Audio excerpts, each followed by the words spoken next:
Y más allá de eso, los que vienen a clase también se preparan su lección. Entonces, tengo algunas personas que de alguna forma manejan bien su participación de estudiante en nuestra universidad. Sin embargo, yo estoy viendo que hay personas que ni vienen a clase, pero sobre eso hay una calificación. Para algunos de ustedes va a decir, pero si no viene, ¿por qué le pone 0?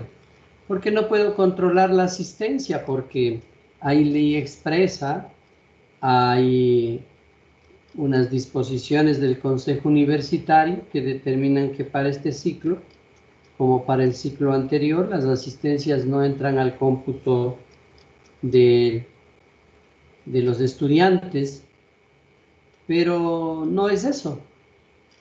Si es que no viene, pues no puedo hacer cómputo su asistencia, pero eso no significa que no entra en el rigor académico, de tal manera que para aquellas personas que creen que van a venir a retirar el pase de año al fin del semestre, parece que están muy equivocados.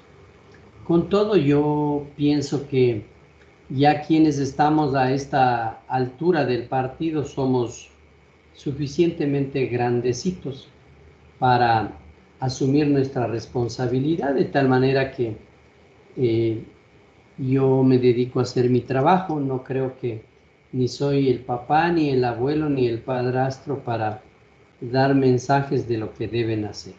Creo que lo hice una o dos veces y con eso creo que es suficiente. Pero en todo caso, las reglas de la universidad y las reglas académicas se deben cumplir.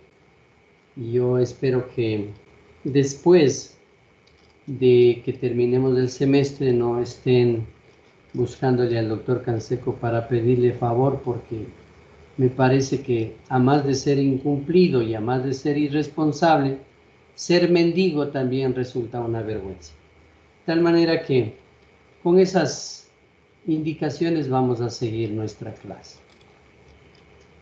Bien.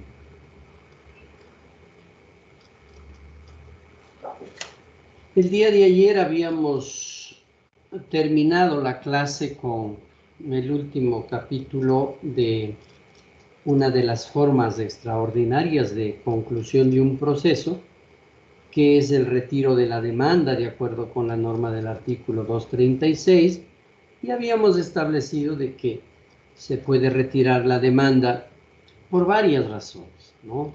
Esta forma extraordinaria para concluir un proceso nos da la posibilidad de que hasta antes de que haya sido citada la parte demandada, bien se puede poner un escritito al juez y decirle: señor juez, retiro mi demanda. Entrégueme los documentos, por favor. Con eso, trámite, qué sé yo, de 3, 4 líneas que puede tener su escrito, usted puede retirar la demanda siempre y cuando se encuentre en una situación en que todavía no están citados los demandados. Aquí hay una cosa que hay que reflexionar y me parece que el día de ayer no lo comentamos. Pueden haber varios demandados, porque ustedes saben muy bien, cuando hablamos de los sujetos procesales, que pueden ser varios los actores y varios los demandados, ¿no? En este caso, para descifrar el saber si hayan sido o no hayan sido citados todos los demandados, cuando hay varios demandados puede ser, suponiendo que sean 5 los demandados, ya puede estar citado 1, 2 o 3 o 4. Esta norma se aplica para todos los demandados. Es decir, no porque yo ya haya citado a una persona ya no puedo retirar la demanda. No. Uno termina de citar con la última persona y con la última citación. De tal manera que la norma hay que entenderlo en ese sentido. Mientras no hayan sido citados todos los demandados, obviamente yo puedo retirar la demanda sin ningún problema. Esa es una explicación que cabe dejar las cosas bastante claras. Otro tema importante es que cuando se retira la demanda, uno puede volver a plantear otra demanda sin ningún problema, y la ley dice hasta 2 veces puede ocurrir eso, ¿no? ¿Y por qué se puede retirar la demanda? Porque cometió un error, porque ese error no se puede subsanar mediante las excepciones previas o por cualquier razón. No es subsanable, entonces corro el riesgo de perder el proceso. O lo que dijimos en la parte última de la clase de ayer, que se puede retirar la demanda sencillamente porque hemos arreglado con la parte demandada, hemos solucionado el problema entre nosotros y no amerita seguir o continuar con el proceso, por tanto, bien puedo acudir y retirar la demanda y solucionado el tema. Sin embargo, pues es muy importante de que hablar del retiro de la demanda, ¿no? Se debe tomar en cuenta que eh, el asunto de hablar del retiro de la demanda se podría inclusive con lo que había incorporado la ley reformatoria al Código Orgánico General de Procesos, en temas de retiro de la demanda se puede hacerle aunque inclusive no esté calificada la demanda, que es un tema que también el día de ayer habíamos explicado. Con estos elementos habíamos dejado constancia lo simple o lo sencillo que esto significa del retiro de la demanda, y no creo que para, para poder dar una lección uno tenga que estar buscando en sus apuntes o en la computadora para ver qué puedo decir de lo que me están preguntando. Yo les vuelvo a repetir, yo parezco pero no soy, ¿no? Entonces, yo me doy cuenta de lo que tratan de hacer en una lección, de poner en la computadora y de estar buscando dónde esté el material e ir hablando cualquier cosa, porque cuando no hay coherencia en las ideas es porque están tratando de leer a saltos palabras de una línea, de otra y de otras más. Entonces, me parece que eso es tan indigno porque el único que se miente es usted. El profesor no crea que es tan lento para no darse cuenta de lo que está ocurriendo. Pero bueno, para no rayar en lo mismo. El tercer o la tercera forma extraordinaria de terminación de un proceso es el desistimiento. Desistir de algo, ¿no? Yo quiero, en este caso, pues, recoger algunas ideas de ustedes, como por ejemplo de Andrés. Andrés, ¿qué entiende usted por desistir? Desistir es dejar de impulsar algo, o sea, o tenía la voluntad de hacerlo y ya no, y ya dejo de plano hacerlo. Perfecto. Milalba, ¿qué piensa que es desistir para usted? Para mí, desistir es dejar de intentar o de recurrir en algo, ¿no? Por varias razones, varias circunstancias, ¿no? Desistes de algo. Perfecto. Cristian, ¿qué es desistir para usted? Desistir que estoy haciendo algo y por X motivos ya no lo hago. Perfecto. Me parece muy bien. Carlos. Doctor, compañeros, buenas tardes. Desistir jurídicamente se podría manifestar que yo como parte actora ya no quiero continuar con la tramitología, ya no quiero continuar con la, la, la, la causa en alguna judicatura, porque tal vez yo ya llegué a un acuerdo o llegué a un acto transaccional con la parte demandada dentro de la contienda legal. Entonces Ya yo no ya, se, claro, no se vayan a olvidar que el desistir porque yo he arreglado, el desistir porque yo he llegado a un acuerdo, el desistir por cualquier razón, las razones no importan mucho. El tema es el hecho de renunciar o de continuar impulsando un proceso. El desistir es eso precisamente. Nada más que les dejo un poquito claro para todos, porque al parecer con quienes he comentado este tema, tienen muy claro el tema del desistimiento, pero a lo mejor no para todos. Y yo a propósito trataba de seguir preguntando para ver si alguien me decía, desistir es abandonar, ¿no? Y les decía que muchas de las personas tienen una equivocación en pensar que desistir es abandonar, porque existe un hilo muy fino entre lo uno y lo otro, ¿no? El punto es que cuando uno quiere desistir es un acto voluntario expreso en materia de derecho. Desistir no es algo tácito. Desistir es un acto voluntario expreso. Cuando alguien quiere renunciar a la prosecución de un trámite, es importantísimo determinar que es un acto expreso y voluntario. Así, con estos elementos no podemos equivocarnos entre ese hilo fino que existe entre desistir y abandonar, porque ya también ustedes conocen que el abandono también constituye una forma extraordinaria de terminación de un proceso.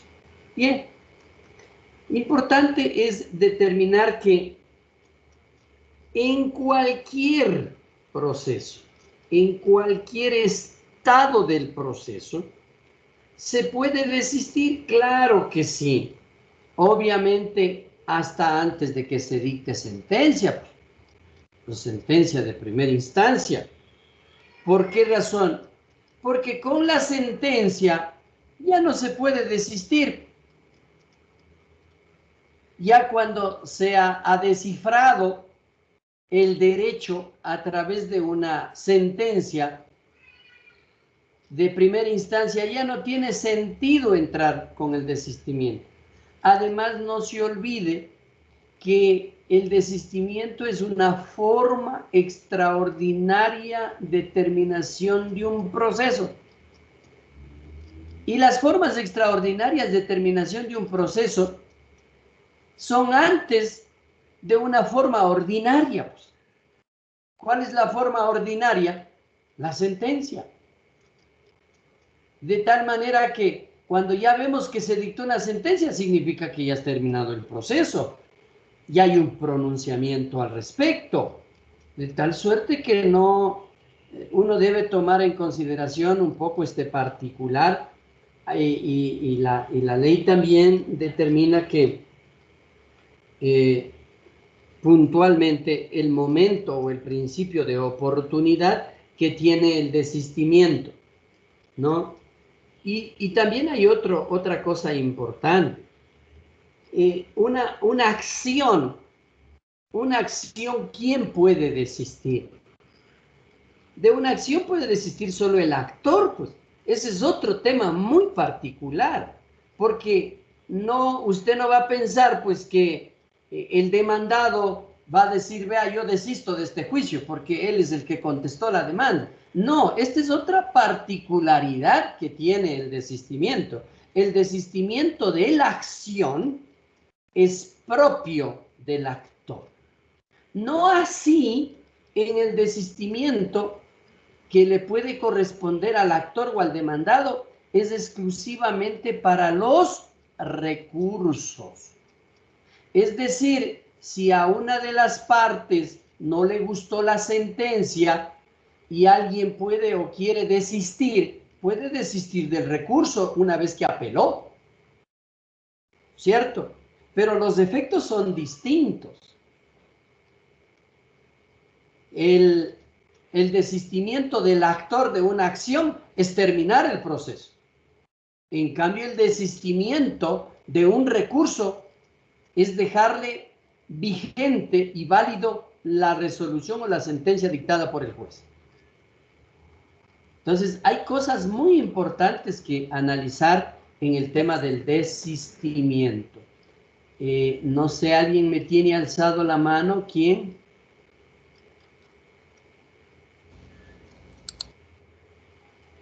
Milalba, le escucho. Doctor, ¿puede por favor repetir lo último? Ya. Gracias. Después le escuchó a Nicolás, perdón. Les decía que el desistimiento es una institución que se utiliza y es propia del actor para el desistimiento de la acción, para el desistimiento del proceso. ¿Por qué? ¿Quién es el que presentó la acción o quién es el que presentó el proceso? El actor. Entonces, el único que puede desistir o renunciar de continuar es el actor, ¿no?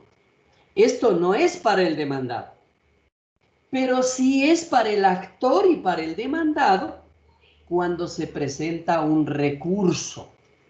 Este puede ser recursos horizontales o recursos verticales, como por ejemplo una apelación, un recurso de hecho, una casación, etc. Cuando presenta un recurso y está empezando o tramitando un recurso, si el que presentó el recurso se arrepiente y no quiere continuar con eso, ningún problema, puede pedir o puede desistir del recurso. Pero nosotros debemos quedar claro que un recurso puede presentar el actor o el demandado, pues, porque si gana el actor y pierde el demandado, ¿quién apela a ser el demandado? O quien gana es el demandado, quien no está de acuerdo con eso es el actor. Entonces el uno o el otro pueden presentar un recurso, pero también ellos pueden desistir del recurso. Ahora, los efectos. Cuando se trata de una acción, de un proceso judicial, en donde desiste el actor, ¿cuál es el efecto? Que ya no sirve ese proceso, pues que ya se termina el proceso, por eso se llama forma extraordinaria de terminar un proceso. Sin embargo, es necesario dejar claro que para los recursos los efectos no son esos, pues. Porque una persona que dice, señor juez, yo no estoy de acuerdo con su sentencia que le haya dado la razón al actor. Yo, en mi calidad de demandado, apelo para que vaya al superior. Apela, sube al superior y antes de que le den trámite, el demandado dice, señor juez, presento un escrito, desisto de continuar la apelación que yo presenté. ¿Cuál será el efecto? El efecto no es que se archive el proceso, que se acabe el proceso. El efecto es que queda firme la sentencia que dictó el juez de primer nivel. Ese es el efecto, ¿cierto? Entonces, aquí es muy importante diferenciar el desistimiento de una acción que el desistimiento de un recurso. Entonces, eso a mí me parece muy importante que ustedes lo tomen en consideración, ¿ya? Bien. Una de las sanciones severas que usted tiene en el desistimiento es que cuando usted desiste de una acción, usted no puede volver a presentar otro proceso judicial. Esa es la sanción drástica del desistimiento. Primero, porque usted no puede jugar con el sistema de justicia. Hoy le presento una demanda a Gloria, le sigo el proceso, le cito con la demanda, todavía no se sentencia. Yo digo, nah, le presenté para molestarle nomás, mejor ya voy a desistir. Y le desisto la acción. Y después digo, no, otra vez voy a presentarle otra demanda, pues otra vez voy a deducir la mía. No, eso no se puede con el desistimiento. Con el retiro de la demanda, sí. Porque con el retiro de la demanda usted tiene la oportunidad de recomponer las cosas que ha cometido algún error. Con el desistimiento, ¿no? Usted desistió y se acabó su reclamo. Bien.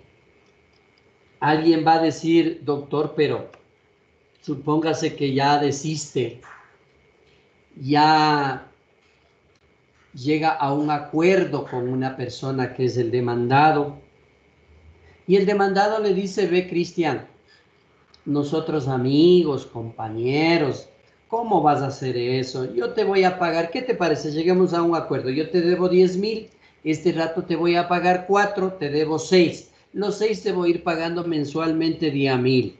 ¿Qué te parece? Cristian dice, me parece perfecto, préstame los 4,000, me debes 6,000, me vas a pagar cada fin de mes 1,000 a 1,000. ¿No es cierto? Pero le dice el demandado, pero ¿sabes qué? ¿Qué vamos a estar con el juicio? Desiste del juicio. Cristian le demandó en un juicio ejecutivo. ¿No es cierto?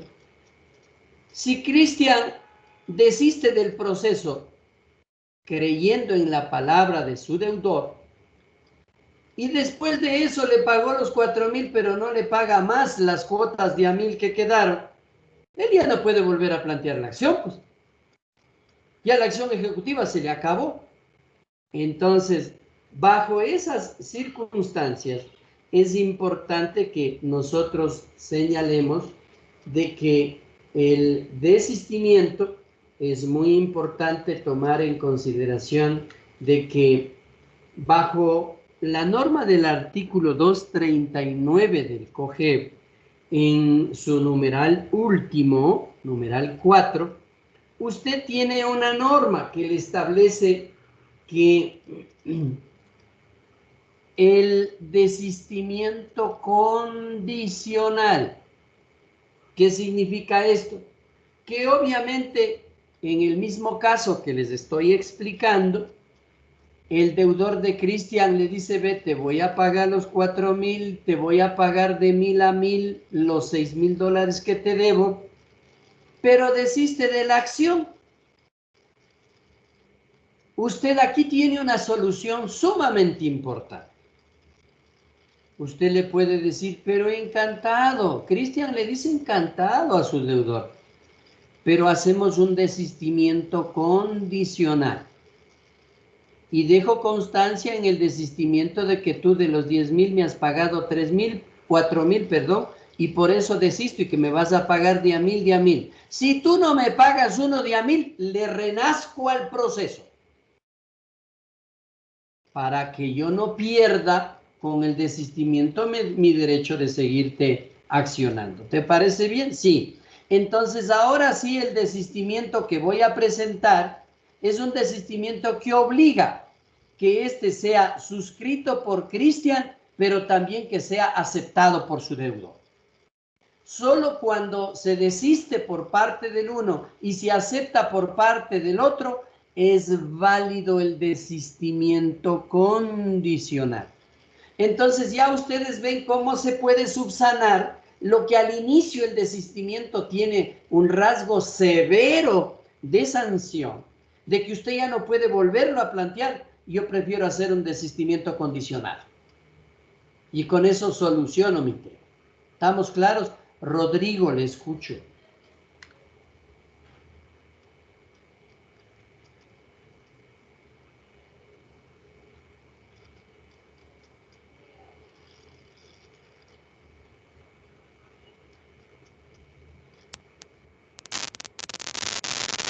Rodrigo me está pidiendo la palabra, le escucho. Encienda su audio, por favor.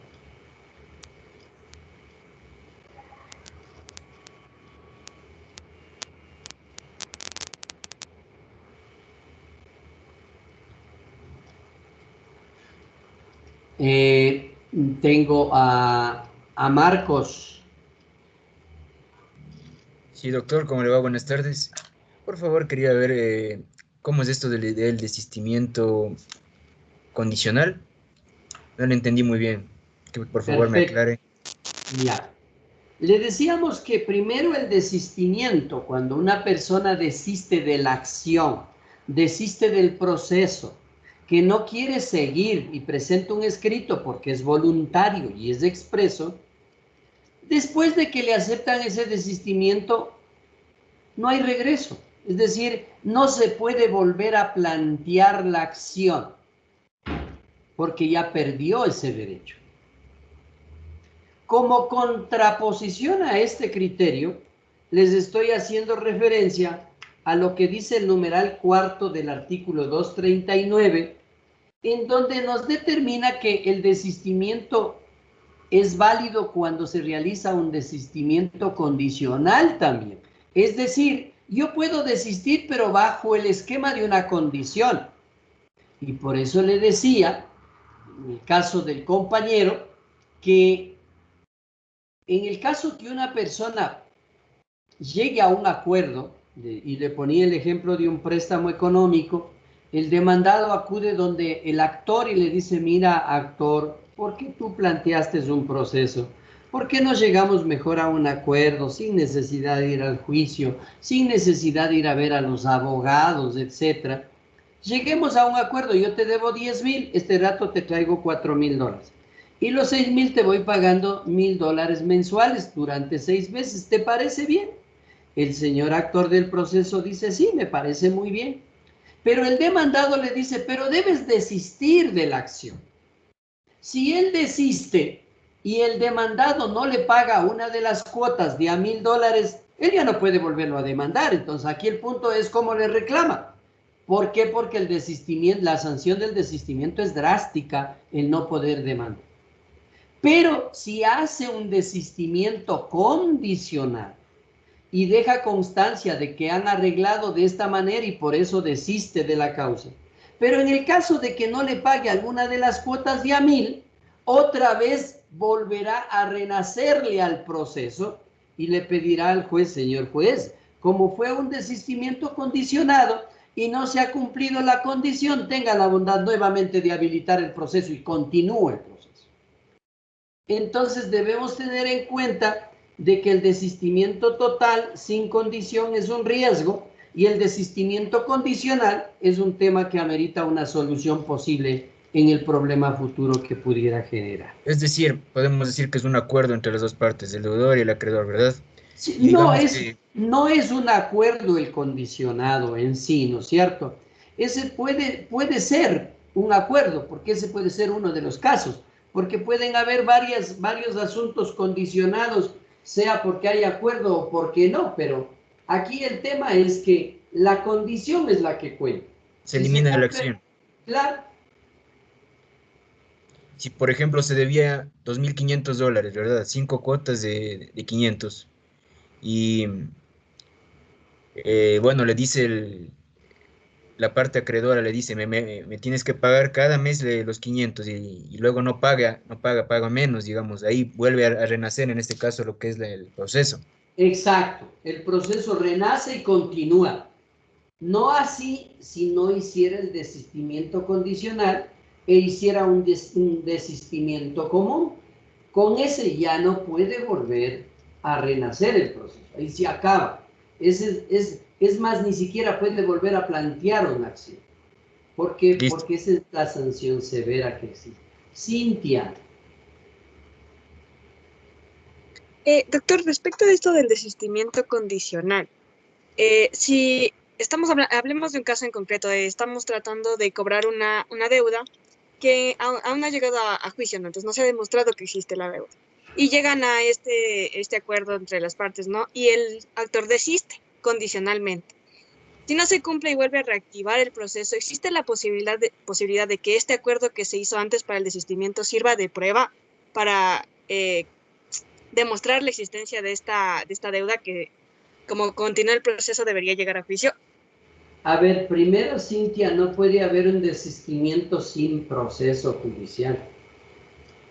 No puede haber un desistimiento sino solo cuando hay un proceso judicial se desiste. Sí, a lo que me refería más bien es la audiencia de juicio, perdón, porque ya hay citación, o sea, ya se le citó y todo eso, pero aún no se ha dado la audiencia de juicio, eso es a lo que me referí. ¿Ya? Entonces, justo en este intermedio de la citación y a darse la audiencia de juicio es donde las partes acuerdan, ¿no? Que se le va a dar en cuotas y eso. Pero no se cumple, entonces el actor reactiva el proceso, porque era condicional el desistimiento. Entonces, este acuerdo podría ser de prueba en la audiencia de juicio para la existencia de esta deuda. Para cuando se reactiva, sí.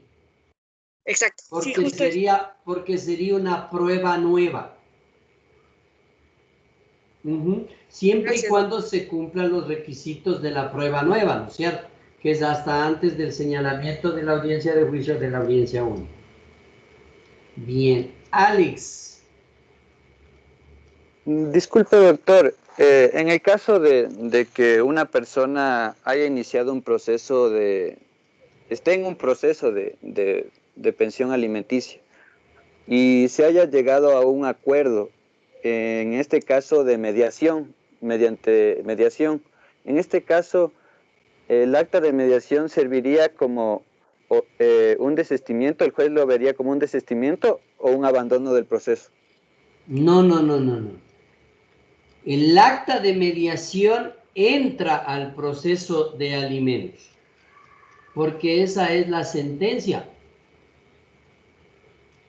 Usted sabe muy bien que el acta de mediación equivale a una sentencia ejecutoriada. Ajá, Entonces, pero no si aparte en un centro de mediación arreglaron, ese documento hay que llevarlo ante el juez de la niñez porque el mediador no tiene capacidad para ejecutarlo, sino solo el juez de la niñez. Entonces, si hicieron un acta de mediación o un acuerdo, está bien que lo hagan, pero tienen que llevarle al juez para que el juez conozca de ese tema. Supóngase que no pague lo que acordaron. ¿Quién le ejecuta? El mediador no puede ejecutarlo. Le ejecuta solo el juzgador. Entonces, el acta de mediación ingresa al proceso y le reemplaza la sentencia. Pero Gracias, forma doctor. parte de un proceso judicial. Bien. ¿Alguien más? Gloria Alexandra, no. Gloria Alexandra, ya. Ya, una pregunta, doctor. Una vez que se da el desistimiento condicional, ¿cuánto tiempo tenemos para renacer el proceso? Si es que viene el cliente y dice, ¿sabe qué? No sé bien, a los 4 años, 5 años yo tenía un proceso y quisiera volverlo a habilitar porque hasta ahora no me paga. ¿Cuánto tiempo exactamente tenemos para volver a habilitar este proceso? Ya. Primero, todos los tiempos se adhieren a la prescripción, al ejercicio de la prescripción, salvo cuando en el acuerdo que hayan llegado se haya determinado un tiempo para ello. Pero si no se ha determinado por las partes, está determinado por la ley. De tal manera que el tiempo de rehacerlo al proceso es un tiempo que está acorde a lo señalado por la ley. Hay casos que prescriben a los 3 años, a los 5 años, a los 10 años, a los 15 años, dependiendo de las circunstancias a las que se someten en el acuerdo del tema conciliatorio y dependiendo de la clase de proceso al que han llegado para asumir un desistimiento. Pero si no han determinado las partes en un documento, lo que se hace, lo que no está acordado por las partes, se va al contenido de la ley. Rodrigo. Ya, doctor, ¿ahí sí me escucha? Sí, sí le escucho. Listo, doctor. Yo quería saber, por ejemplo, digamos, yo como parte actora, yo que sé, una prescripción extraordinaria de dominio, no, yo pido que la contraparte, o sea, salga de mi propiedad. Entonces, digamos, todas las pruebas, la prueba pericial, la inspección judicial, salen contrarias, o sea, desfavorables a mí. Y por este motivo yo cojo y desisto de la acción. La contraparte sí puede poder y retomar por parte suya, retomar un proceso sobre este mismo tema.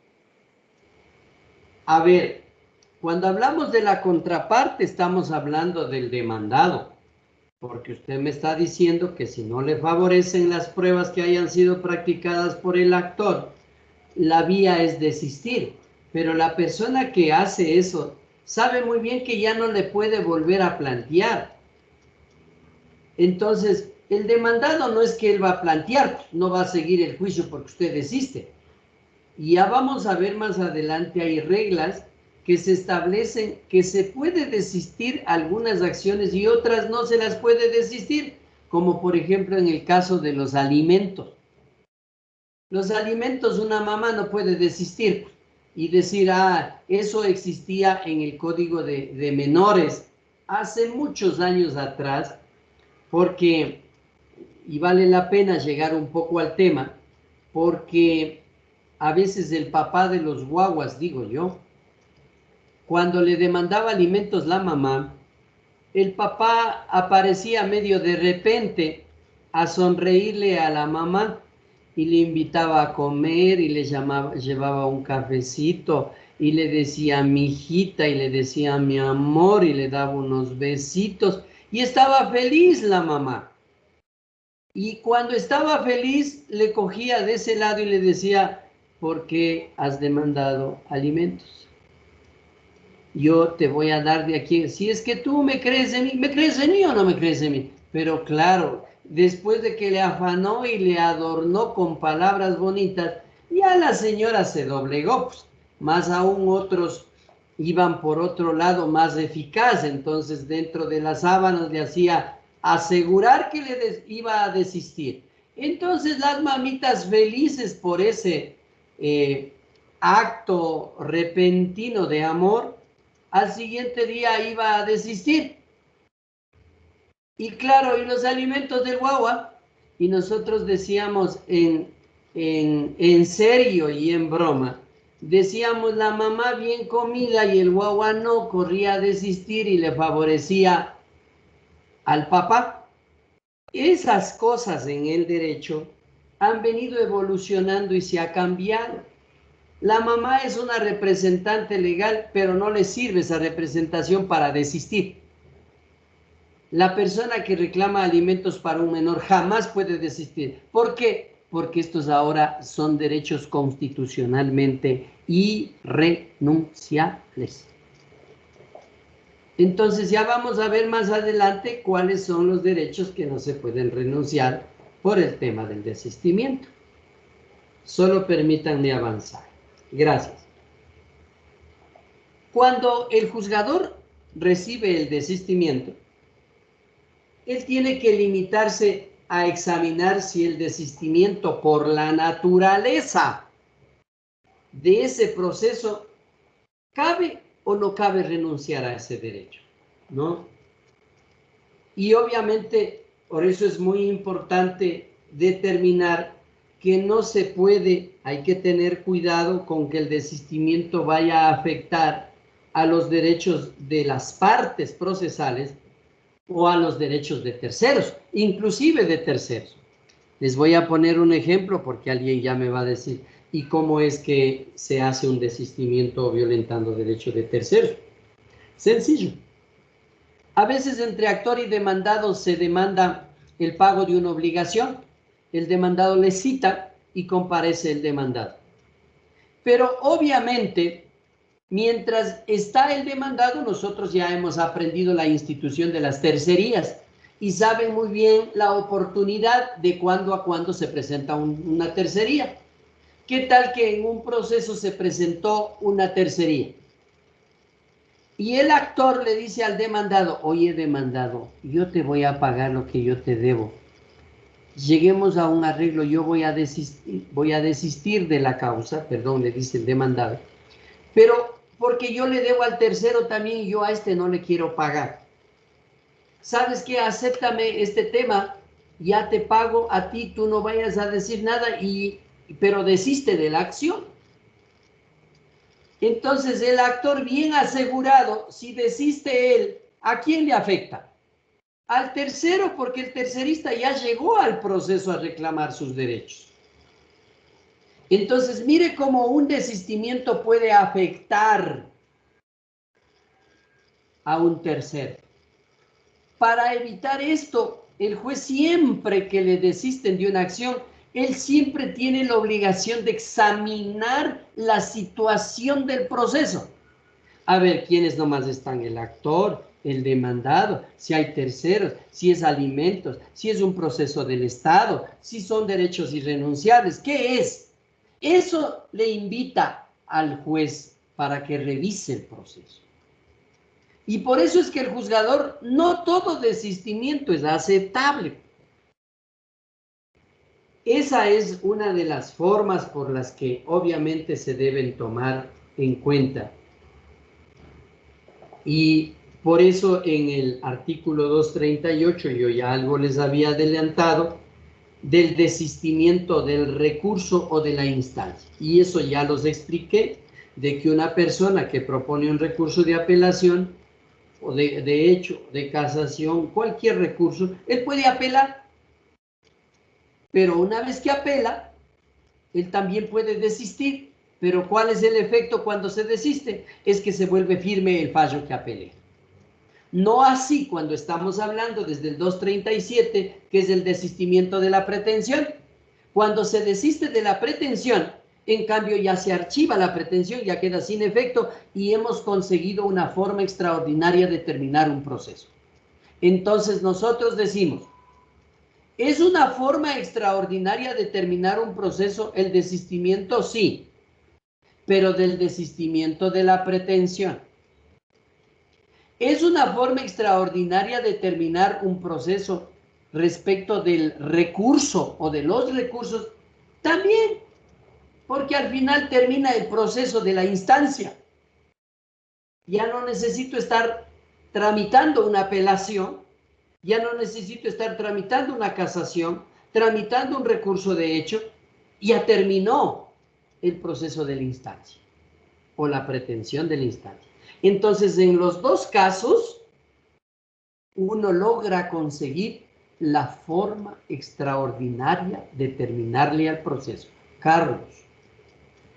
Doctor, un ejemplo. En el caso de que si yo presento un escrito ante el juzgador pidiendo el desistimiento, yo, claro, obviamente como parte actora, solicito el desistimiento, el juez tiene que convocarme a que comparezca a reconocer mi firma y rúbrica. Hecho eso, el juez ya emite un auto estableciendo, claro, los parámetros en el cual he llegado al acuerdo y el tiempo en el que la parte demandada tiene que cancelar el valor que se establece en dicho desistimiento, y en caso de que no incumple este desistimiento, se continúa con la tramitología de la causa. Pero ¿qué me está diciendo usted con ese tema? ¿Me está diciendo el trámite del desistimiento?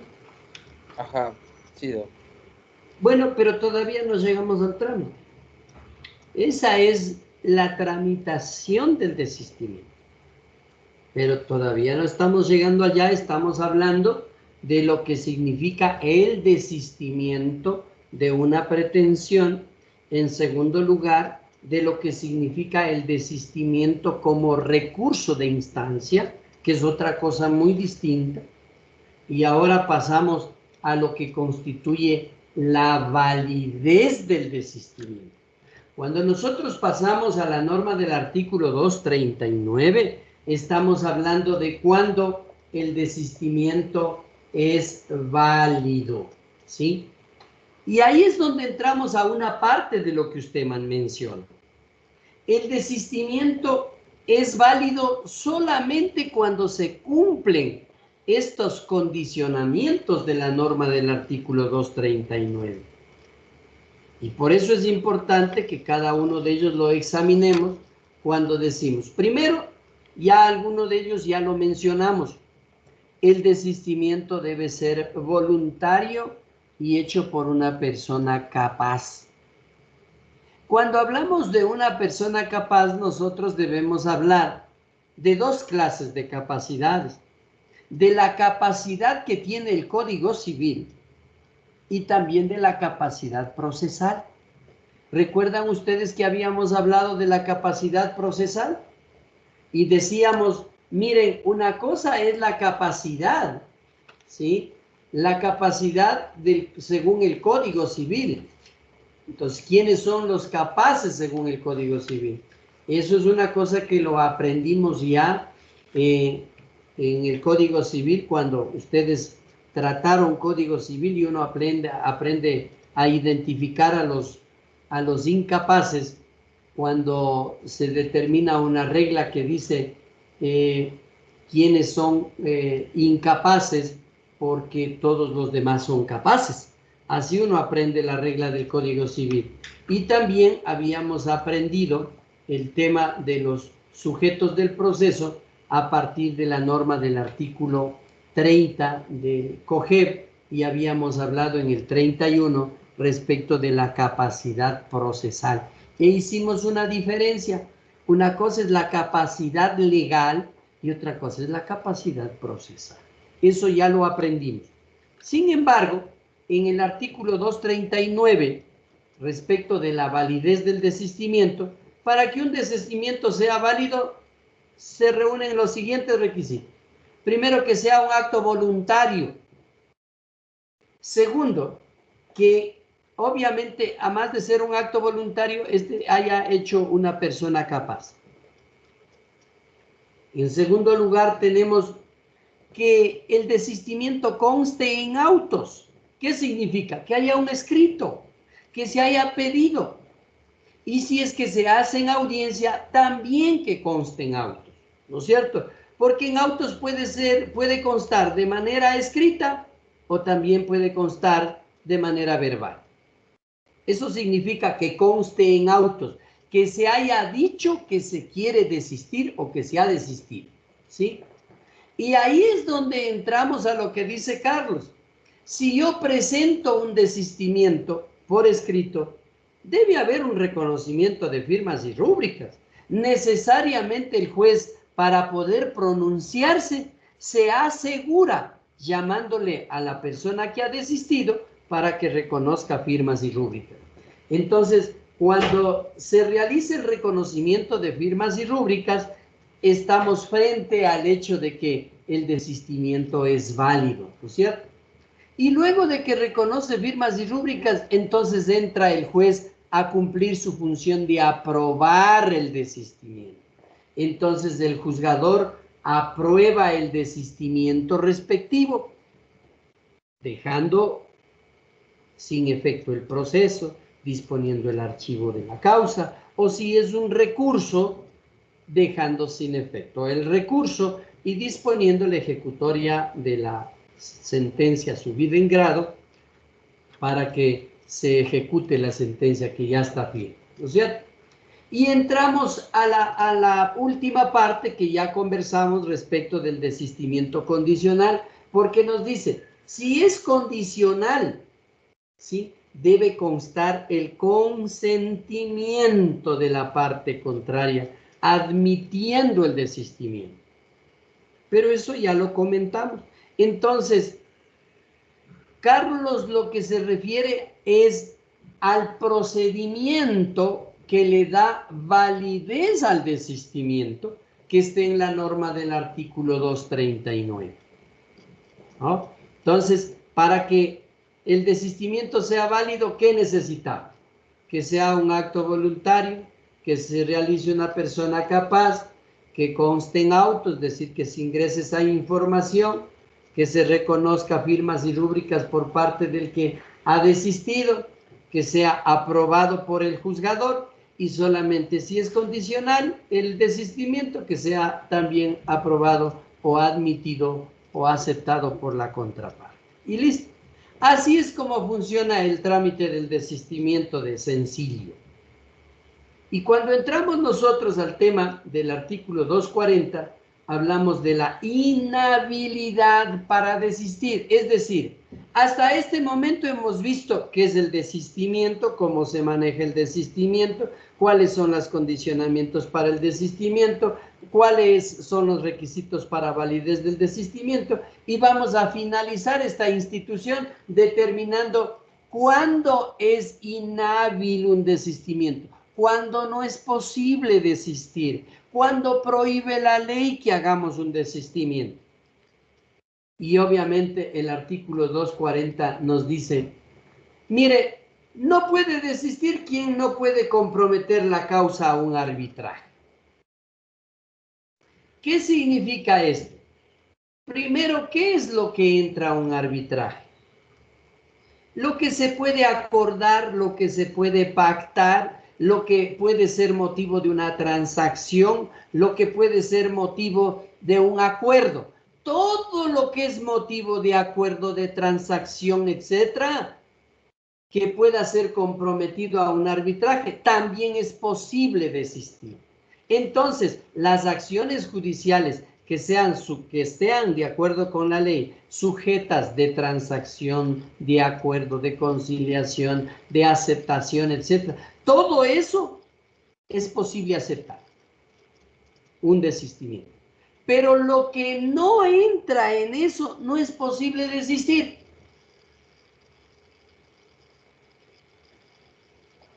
Quienes intenten eludir por medio del desistimiento el provecho y la prosecución del que la instancia pudiera resultar a la otra parte o a un tercero. Ya les expliqué.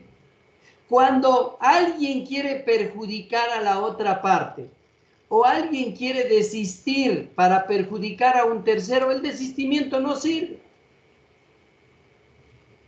Entonces, en eso debemos tener muy claro. Yo voy a desistir, pero porque estoy fraguando un hecho fraudulento para causar daño a la contraparte, o desistir para causar daño a un tercero, no surte efecto el desistimiento. El desistimiento no sirve para eso. Y obviamente, todo aquello que tiene que ver sobre las pretensiones o las causas o los procesos judiciales, ¿sí?, que tienen que ver, o los que son representantes del Estado, es decir, cuando el Estado sigue un proceso judicial, los que le representan al Estado, el Procurador General del Estado, los procuradores judiciales, los representantes legales, etcétera, ellos no pueden desistir. Es prohibido el desistimiento, ¿sí?, del Estado, pero en tanto en cuanto no cuenten con la autorización del Procurador General del Estado. Si alguien de ellos que representan al Estado quieren desistir, lo primero que deben contar es con ese informe favorable. Para que el Estado desista, necesita el informe favorable del Procurador General del Estado. Caso contrario, ninguna institución puede desistir si no es con ella, ¿sí? Evidentemente, siempre tomando en consideración lo que dice la ley de la Procuraduría General del Estado. Eso es muy importante. Entonces, la ley de la Procuraduría General del Estado, y ya en una parte también tenemos nosotros, cuando ya revisamos el hecho de cómo se confiere poder o procuración judicial, cuando se trata de entidades del Estado con personería jurídica y las entidades del Estado que no tienen personería jurídica, eso ya habíamos hablado con usted. De tal suerte que lo único que hay que mirar en esto para inhabilitar el desistimiento es en esto. Y obviamente nosotros ya sabemos que en el numeral cuarto del artículo 240 se refiere al desistimiento de los alimentos, que es un tema que ya lo adelantamos observando. No hay un desistimiento en materia de alimentos. Eso está prohibido porque el derecho de los menores es irrenunciable. Bien, así es como nosotros hemos visto el tema del desistimiento, y vamos a escuchar, me parece que Milalba nos tiene alguna pregunta al respecto. Sí, profe, el punto número 1 del artículo 240 que habla sobre la causa en arbitraje. Sí, o sea, tiene un poquito, si quisiera que amplíe el tema para entender, y un ejemplo. Perfecto, ya. Gracias. El 240 nos está invitando a determinar la inhabilidad para desistir, es decir, cuando no se puede desistir. Cuando nos ponen el numeral 1, la primera condición es que es inhábil para desistir quienes no pueden comprometer la causa en arbitraje. Para comprometer la causa en arbitraje se requiere un elemento muy importante, que el tema sea transable, que el tema se pueda poner en conocimiento de actos, de contratos, en temas en donde se establece de acuerdo con la ley del arbitraje, en donde puedo renunciar a la justicia ordinaria y puedo llevarle a un árbitro. Todo lo que puedo llevar a un árbitro es posible manejar en la vía judicial un desistimiento también. ¿Por qué es muy importante tomar en consideración esto? Porque si yo desisto, ¿sí?, y no puedo concurrir ante el árbitro, la pregunta es, si la sanción es severa, de que ya no puedo yo volver a accionar, volver a demandar, porque me dice, verá que usted ya no puede volver a demandar si es que ya desistió. Si esta acción no puede comprometerse al arbitraje, la pregunta es, ¿cuál es mi otra alternativa que yo tengo? Ya ninguna, pues ya se desaparece mi derecho. Entonces la ley protege y dice, bueno, muy bien, tú desistes, pero bajo tu cuenta y riesgo. Pero verás, no te voy a dejar muy desprotegido. Tiene que ser un tema que sea transable ante los árbitros, porque si no es así, te vas a quedar desnudo. De tal manera que mejor, si acaso el tema te da que quieres desistir, piensa muy bien en que eres inhábil cuando no puedes comprometer al arbitraje. Entonces, si desististe y ya no puedes volver a plantear una acción, te dejo a salvo el hecho de que puedas ir al arbitraje. Si no fuera posible ir al arbitraje, te quedas sin nada. Entonces la norma te lleva a ese punto de decir, te dejaremos a salvo de que si acaso ya luego del desistimiento ya no puedes volver a plantear una acción, quedas vivo con el arbitraje, te irás al arbitraje. Ese es el punto esencial. Entonces, dicho de otra manera, con el ejemplo vamos a poder ilustrar mejor. Bien. Yo tengo un proceso judicial de demandar una nulidad, perdón, un cumplimiento de un contrato. Y el cumplimiento de un contrato puede ir por la vía ejecutiva o por la vía civil, por la vía ordinaria. Cuando yo demando, el demandado me dice, ¿por qué tú me demandaste? Podíamos haber llegado a un acuerdo. Mira, tú me estás demandando el cumplimiento contractual.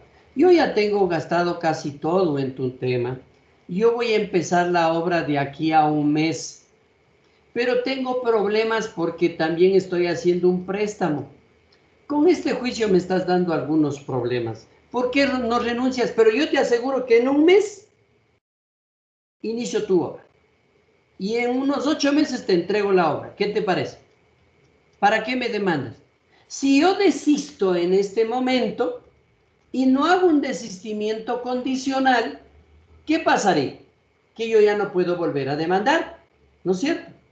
Pero el requisito es que, obviamente, para desistir, es inhábil un desistimiento lo que no se pueda comprometer a árbitros. Entonces, como sí es posible el hecho de que incumpla esta persona que me ofrece cumplir el contrato, y yo ya desisto y ya no puedo demandar, ¿dónde reclamaré mi derecho? Me voy al arbitraje y le demando en arbitraje. Entonces, al juzgador, cuando él va a observar este requisito, lo primero que le hace la norma es decir, regresarás a ver si esto puede ir a comprometer el pleito en árbitros, porque caso contrario esta persona se va a quedar sin ningún derecho. Entonces, esa es la idea de la norma, no dejar totalmente desprotegido a la persona. Entonces, ahí estamos hablando de que en la inhabilidad no pueden desistir quienes no pueden comprometer al arbitraje porque quedarán desprotegidos. Carlos quiere preguntar algo. Sí, doctor, una pregunta. En tema de alimentos, ¿puedo yo solicitar el desistimiento siempre y cuando, en caso de yo ser el alimentario y haber cumplido mi mayoría de edad, puedo solicitar el desistimiento y que se archive la causa?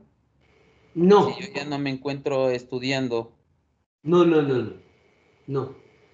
Una cosa es desistir del derecho y otra cosa es que se declare caducado el derecho. Entonces, cuando se cumplen los 18 años y no se estudia, procede la caducidad del derecho. Y cuando se cumplen los 21 años, sin embargo de haber estado estudiando, opera la caducidad del derecho. Entonces, yo no puedo pedir el desistimiento, sino lo que debo pedir al juez es que declare la caducidad del derecho por haber cumplido la edad y ya no tengo derecho a percibir alimentos. Gracias. Bien. Así es como nosotros hemos abordado el tema de desistimiento para pasar al allanamiento. Artículo 241. ¿Qué es el allanamiento? Gloria.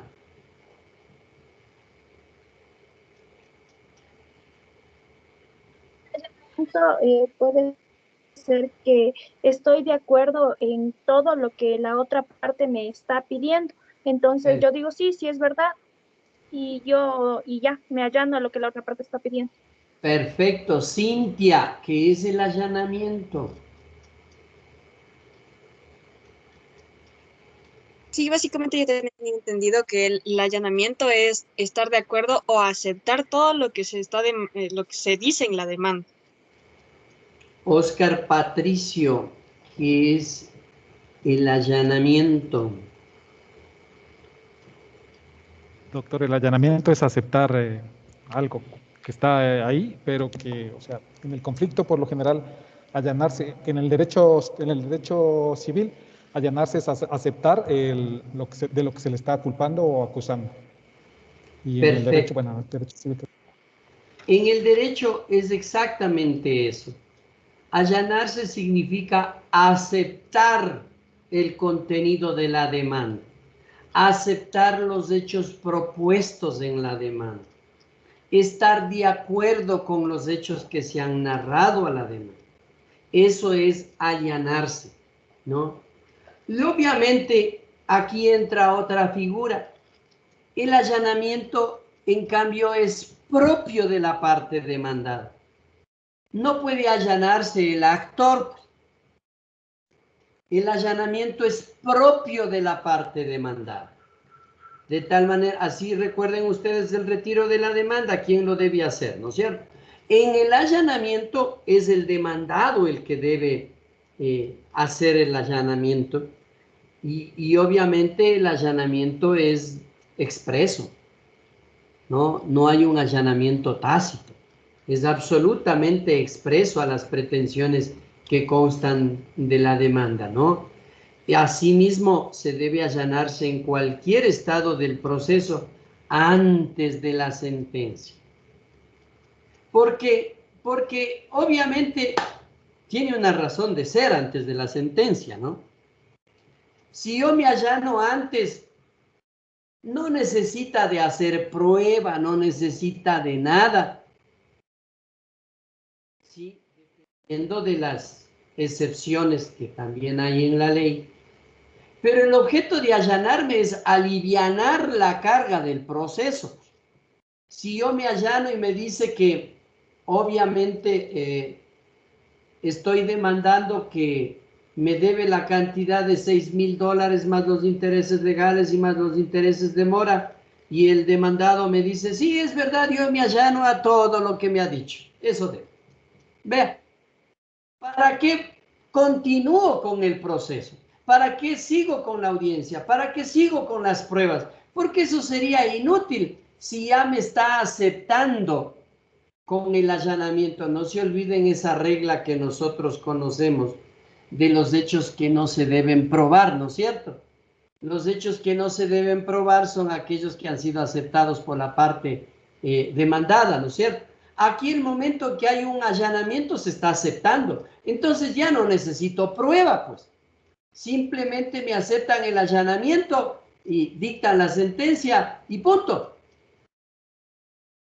Entonces, el allanamiento es una de las instituciones que aliviana la carga del proceso, ¿no? Pero el allanamiento, como les decíamos, siempre es antes de sentencia. Obviamente, el allanamiento es posible en varios procesos, menos en aquellos en donde se pretende allanar cuando se trate de derechos indisponibles. El allanamiento no surte efecto, por más que yo acepte, pero es porque hay una razón lógica, pues no, les voy a poner un ejemplo que es el más preciso para esto. Una señora, vamos a poner Gloria. Gloria le demanda a Rodrigo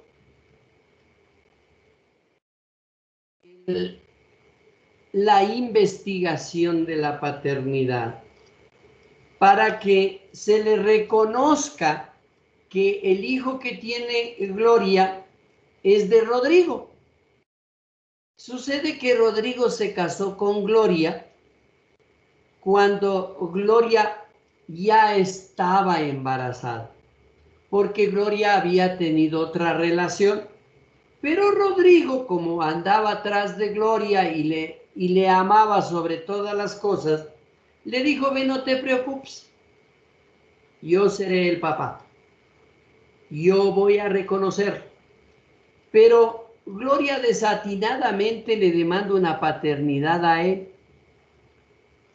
porque ya cuando iba a nacer el papá, el niño, al papá, ya las relaciones buenas ya no había. Entonces Gloria dice: ya es mi marido y por aquí mejor, dice, le demando la paternidad, porque yo a la vez tuve una relación con él y también tuve una relación con otra persona y ni yo no sé de quién es. Al final, en estas circunstancias, luego de que se establece el proceso judicial en este sentido, Rodrigo, para no tener inconvenientes con Gloria, le toca contestar la demanda. Y al contestar la demanda dice: señor juez, yo me allano a la demanda de Gloria. Entonces, siendo así, el juzgador, imagínese qué pasaría si el juez le acepta el allanamiento y le dicta la sentencia declarando la paternidad de Rodrigo al menor que tiene Gloria. Constitucionalmente las personas tenemos el derecho a la verdadera identidad. No porque alguien o una persona voluntaria quisiera ser mi papá, ya no puedo descubrir en un proceso judicial quién realmente es mi papá. Entonces, la figura de la voluntad de Rodrigo es que haga él un reconocimiento poniéndose de acuerdo con Gloria y no ha pasado nada. Porque es un reconocimiento a sabiendas de que el niño no es de él, pero él quiere ser el papá, no hay ningún problema. Pero si en un proceso judicial de conocimiento, como es el proceso ordinario, estoy demandando la investigación para determinar si es del papá o no, el allanamiento que puede hacer Rodrigo no sirve. ¿Por qué? Porque no es un derecho disponible. él no puede condenarle a una persona que no es el hijo de él a que siempre piense que ha sido hijo de él, porque estaríamos trastocando el verdadero derecho a la identidad. Miren, entonces, qué importante es con este ejemplo leernos lo que nos dice la norma del allanamiento cuando nos determina que el juzgador no aceptará el allanamiento cuando se trata de derechos indisponibles. Porque no está en disposición de Rodrigo. Él no puede decir, ah, sí, sí, sí. O es como a veces entre par de enamorados, etcétera. El otro le dice, ¿sabes qué? Tú sabías que no es tu hijo, pero haz un favor, dile que sí es tu hijo, acepta esto. Y dice, ah, claro, ¿sabes qué? Pon nomás, yo voy a decir que sí es mi hijo. No, pues yo le estoy atentando a un derecho gravísimo protegido constitucionalmente del menor, porque el menor tiene el derecho de saber cuál es su verdadera identidad. Entonces, una persona con la buena voluntad que tenga no puede venir a trastocar ese derecho, a invadir ese derecho. Ahí estamos claros hablando de un derecho a la verdadera identidad. Entonces, ahí el desistimiento, el allanamiento no sirve, ¿sí? Asimismo, es necesario saber que cuando uno pelea en un proceso las siguientes obligaciones, o una obligación de dar, o una obligación de hacer, o una obligación de no hacer. Eso se pelea en un proceso. Cualquiera sea ese proceso, uno pelea eso. Una obligación de dar, una obligación de hacer y una obligación de no hacer. Cualquiera de esas obligaciones, cuando existe un allanamiento de una o varios demandados, ¿sí?, sobre una obligación común divisible, es válida.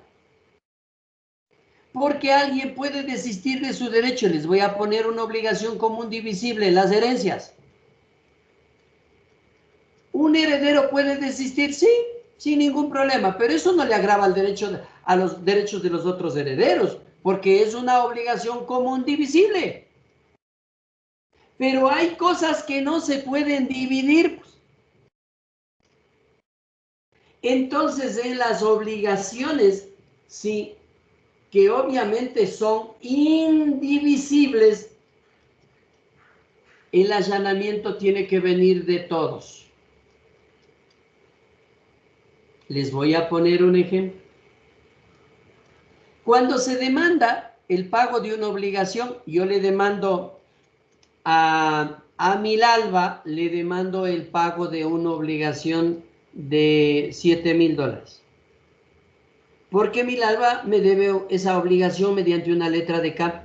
Pero en la letra de cambio firmó como garante Andrés Fernando. Entonces yo les demando a Milalba y a Andrés Fernando. A Milalba como deudora principal y a Andrés Fernando como garante, ¿no es cierto?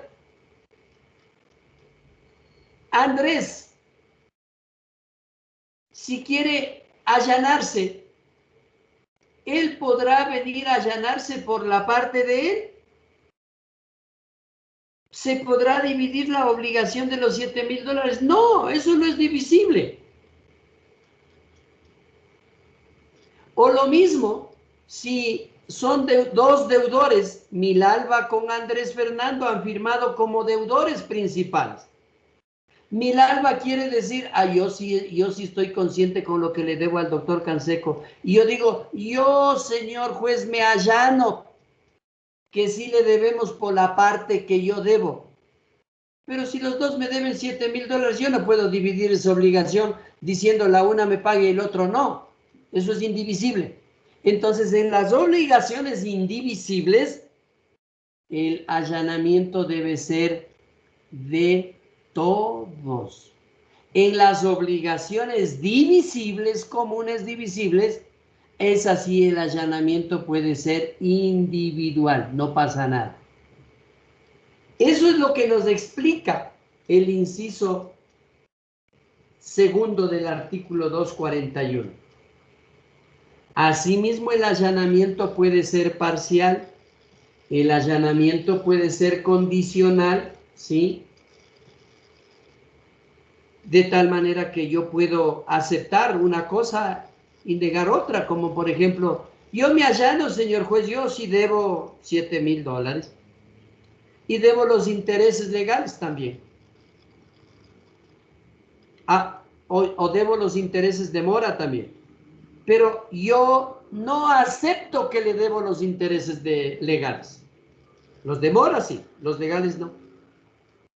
Entonces, yo estoy haciendo un allanamiento parcial, aceptando una cosa y negando otra cosa. ¿Sí? O puede ser condicional también. Yo digo, yo me allano, señor juez, al hecho de que al señor sí le debo una cantidad económica, siempre y cuando el señor actor reconozca que yo le he pagado de esa cantidad. Si yo le debo 5,000, ya le tengo pagado 4,500. Entonces, señor juez, este es un allanamiento condicional. Yo acepto que debo esa cantidad condicionada al hecho de que el señor me acepte que yo le debo, que yo ya le tengo pagado 4,500. Si es así, cabe el allanamiento. Mire cómo funciona el allanamiento parcial y el allanamiento condicional. Así como existe en el desistimiento, también en el allanamiento existe la ineficacia del allanamiento. Y esa ineficacia está en el 242 del COGE. Si el que quiere allanarse es una persona incapaz, excepto cuando se trate de personas jurídicas que puede allanarse el representante legal, entonces no se puede desistir por parte de un incapaz.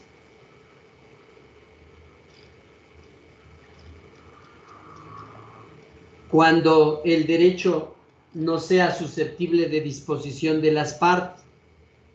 Una de las partes no puede disponer de un derecho que no es de ella, por ejemplo. Uno no puede disponerlo de eso. Entonces, ¿cómo voy a estar allanando? Vamos, por ejemplo, al tema de los derechos que se reclamen y una persona quiera allanarse a decir, sí se le debe, pero es una persona que no es, él no es para disponer de ese derecho, como en el caso cuando se demande al esposo y comparece la esposa allanándose a la demanda, cuando el derecho no está en que ella debe disponer, sino el único que puede disponer es el esposo, porque a veces los créditos son individuales. Cuando no firma la esposa, el único deudor es el marido, no es la esposa.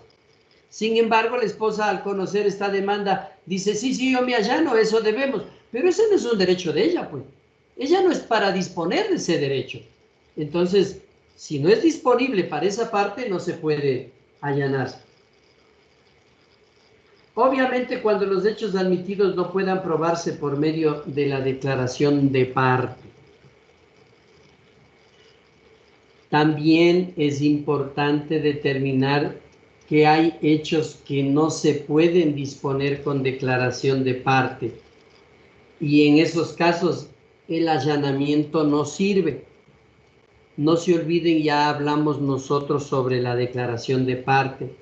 Y decíamos que es el testimonio que puede rendir o el actor o el demandado.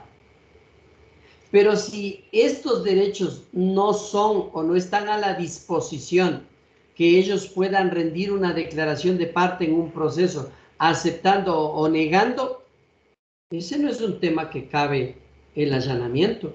Lo que no está en una disposición de declaración de parte no sirve para allanar.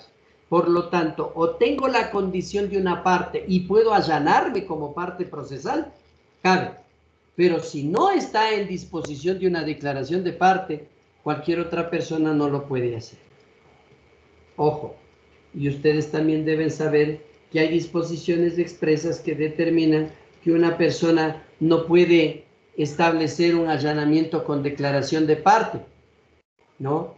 Y obviamente ya nosotros hemos aprendido los derechos indisponibles y los derechos que protege la Constitución cuando nosotros determinamos que se pretende que alguien a través de un proceso se allane para determinar que es un hijo de esa persona, cuando en realidad no lo es. Entonces eso en una declaración de parte no sirve.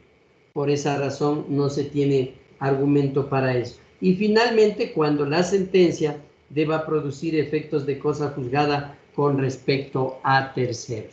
No cabe el allanamiento cuando esta cosa juzgada me va a afectar a terceras personas que nada tienen que ver dentro de un proceso.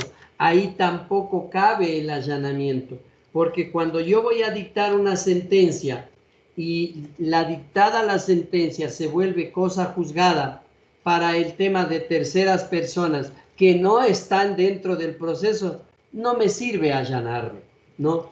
Hay casos en donde se puede demandar el tema de herencias, el tema de obligaciones de dar, el tema de construcciones, etcétera, que finalmente cuando voy a dictar una sentencia puedo causar daño a una persona que no está inmersa procesalmente. A través del allanamiento estaría ocasionando una injusticia, porque alguien va a decir, sí, es verdad, yo me allano a todo lo que diga, cuando el rato que dicto una sentencia estoy afectando a una tercera persona. Y ahí el tema, bajo ningún concepto, cabe allanarse. Creo que estamos fuera de o dentro del tiempo para concluir el tema. Yo quiero reiterarles y rogarles que se preparen en las lecciones para que las personas que tienen pésimas notas puedan lograr superar o por lo menos equiparar para que no les afecte en el examen final. Que tengan una muy buena noche. Gracias, doctor. Gracias, doctor. Buenas noches. Buenas noches, doctor. Gracias. Buenas noches.